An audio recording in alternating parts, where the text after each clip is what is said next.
All right, music fans, welcome Harmless Dave here on the Harmless Dave channel, talking about real music and doing it in real time for a few real people out here, just like you and just like me. Please don't forget to subscribe to the channel, as this is my new channel trying to rebuild what I used to have. So if you can help me out, that would be much appreciated. I do a lot of thrift store stuff with vinyl, and I found this gem. Okay, if you're not a Simon and Garfunkel fan, then don't worry about it. Okay, uh, parsley, sage, rosemary, and thyme, and just a classic album, and all this mid-century music that's just being tossed out. uh, I say mid-century, but late mid-century. Anything from like the 50s and 60s, I just find in these bins, and it's like, I know. Here's the deal, right? People have moved on from vinyl, but vinyl is really cool again. And in addition to finding that album, which is such a classic album, there's this weird story about Art Garfunkel going out to lunch with Paul Simon recently, and it's been in the news. And here's the headline: Art Garfunkel admits he wanted to hurt Paul Simon with interview comments that led to a feud between the two of them. Now, this feud, or this troubled water, which these guys have been trying to unbridge for how many years now, started probably in the late 60s, and something went wrong then, and there were some reunions over the years. The concert in Central Park comes to mind. But back in November, Garfunkel shared that he and Simon had an emotional lunch together, noting he cried when Simon told him how much he had hurt him with comments he made in an old interview. Those comments led to their years-long estrangement. Now, again, it's just mind-boggling that you've got musicians of this caliber, musicians like these that will never be this good again. That's my prediction. I could be wrong. They say everything goes in cycles, and it'll be fine. And eventually, Dave, this will all come back around. And I'm like, really? You're going to get Simon and Garfunkel again? Really? Okay. No. Who's replaced Simon and Garfunkel? Here, seriously, like, who came along? Hall & Oates? No. Completely different energy and vibe. And not that Hall & Oates weren't good, but I'm thinking, like, this amazing songwriter. Liv Taylor one time said that you got to listen to Paul Simon play guitar because he just drives the band. He is the band leader. He is a great guitarist. And people don't even think about Paul Simon playing guitar. They think of singing, songwriting, and yeah, he plays guitar. And Art Garfunkel, even to this day, I haven't heard him sing lately, but I heard him a couple of years ago. And the guy is still mind-boggling. He's one of the great singers of pop and rock music ever. And nobody even puts him on a list anywhere. It's just a little tragic. So getting back to this story, Paul said to me, Artie, I guess that's his name for Art Garfunkel, Artie, it's not that you spoke to the British press and that you didn't do it well. I know you said you wanted to put spice into the image of Simon and Garfunkel. I know you felt that we were too conservative. Well, my idea of spice meant a certain candor that must have hurt Paul's feelings. I realized I did hurt his feelings. Why would you mess with Simon and Garfunkel? Just see, you'd have to go back a number of years, but coming through the radio business, Art Garfunkel was putting out solo albums, and they weren't doing all that well. Some of them, by the way, were pretty good albums. And then Paul Simon would put stuff out there, and the conventional wisdom was that Art was just really jealous of Paul. He's just really jealous of his talent, his songwriting ability. Art Garfunkel was not a strong songwriter on his own.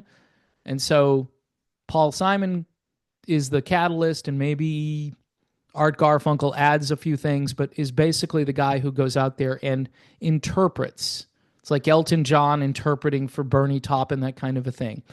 Um, I would say Art was definitely more involved, especially in the early days of Simon and Garfunkel. But this is quite interesting that these guys have been estranged for this long. Um, Art Garfunkel added, "The next thing I knew, I burst into tears. The admission of the truth is psychological. You give it up and admit that you wanted to hurt somebody." So he's admitting here that he did want to hurt Paul Simon. He says, "You're touched by your own confession." And then there were hugs, he said. "It was a wonderful moment for Simon and Garfunkel. It basically ended the years of detachment." Garfunkel also had some great things to say about his former singing partner. He says, "Paul's very funny.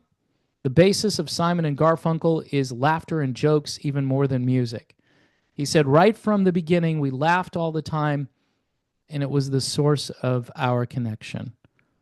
And how many years did these guys waste? Because one guy had an ego, and the other guy obviously had a lot of talent and went off on his own and did great things, whereas Art Garfunkel, he didn't like being in the shadow of Paul Simon. That's my opinion. It may not be true, but he also wanted to mess around with the image of this duo. Why would you? I mean, people loved who they were, what they represented. I mean, Paul Simon, one of the great American songwriters, and Art Garfunkel, one of the great American singers. And you put them together and you got this, and you've got many of these.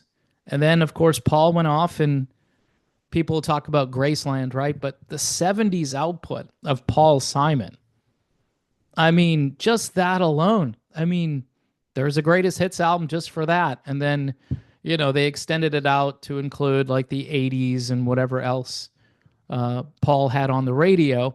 But you're never going to have Simon and Garfunkel. This is not going to happen again. So it's just sad that, like so many other bands and duos, or just people trying to have relationships in this business, it seems as though people break up, or they have these disagreements, and the fans lose. The fans just don't get to see or hear their musical heroes. And who knows? There's no talk here about maybe the two of them getting together to do something. Paul Simon is kind of retired, but he comes out and does a show here or there. And I'm pretty sure Art Garfunkel is still singing and doing things. And why not do a little concert? Little concert in Central Park. I don't know if it would be safe to do a concert in Central Park, but people would show up. I guarantee you'd see a lot of people showing up to hear Paul Simon and Art Garfunkel. Maybe one more time, right? Just one more time. This is history, folks. You want to know what rock history is? Rock history is stuff like this, right? Go to the thrift store and you'll see rock history and some other music sitting there. Mid-century big band music, great musicians, names maybe you're not familiar with. But if you take a look at the albums and you bring them home, and as you can see, I was listening to the Dave Brubeck Quartet live at Carnegie Hall behind me. That's a promotional album. It says right on it, for promotions only. So a radio station had it at one time. The thing is as clean as probably the day they pressed the vinyl. It's crazy. And it's a lot of fun doing this. You should, even if you're not into vinyl or old music, it's an education. You can learn things. It's a hands-on experience too, because you're just sitting there reading the back of the albums, those bifold albums on the inside. Just these days, folks, they're going away. They're going away. And my little channel here, I'm a little outpost. Not that I do it well, but every so often I might do a video. Just here's what I found at the thrift store the other day, because it's our history. It's stuff that we used to have in our collections. I'm building a library of old albums all varieties, all kinds of music from country music, big band, um, solo instruments, all kinds of different things that I would never just think about getting, but it's hard to turn it down. So, anyway, the story of Simon and Garfunkel, they finally have made up after all these years. And I guess the old expression is better late than never.